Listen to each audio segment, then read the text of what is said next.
Let's talk about burying threads. You're not always going to be able to stop and start your quilting off the edge of your quilt. If you're working on a very large quilt, you're going to have a long way to work to try to get into that middle. Sometimes if you're doing custom quilting, you have to start in a certain section and stay there in the middle of that quilt. Other times you're going to run out of bobbin thread and you're going to have to figure out what to do and how to pick up where you left off. So step one is making sure that you have a nice tail of your top and bobbin thread at the beginning of your sewing. So you do that. I'm going to put my needle down in the fabric once and bring it back up, bring up my presser foot.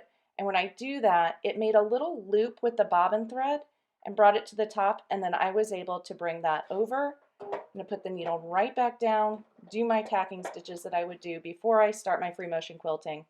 And now I've got this really nice long tail that I can work on. We're going to bring your presser foot and the needle up, and you're going to make sure that you're pulling so that you've got a nice long tail of top thread. And when you go to cut your bobbin thread, you also want to make sure that you have a nice long tail, and you're going to clip that. The next step is we're going to take a self-threading needle. This is a needle that has a little groove at the top so you can thread by coming in straight from the top. I'm going to give a little tug on the top thread, and that's created a very tiny loop that I'm just going to work loose with this needle until I can bring it up. So now you have nice long tails at the beginning and end of your quilting, and these are what need to be buried. Okay, so we're ready to bury our tails, but the first thing we need to do is tie a knot. So what I'm going to do is I like to make a loop and pull through.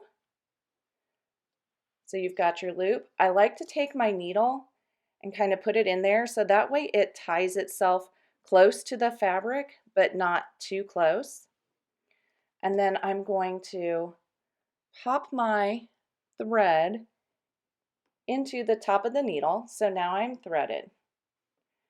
Then I'm going to come in right by this knot, right by where I started my quilting. And I'm going to bring that needle just under the quilt top. I'm feeling under here to make sure that my needle hasn't gone through because I don't want that thread to show. And then about an inch or so away from where you went in, you're going to come out and you're going to pull. Now we've got our tail pulled through. We can grab our scissors, cut it as close to the top as we can, and your thread is now buried.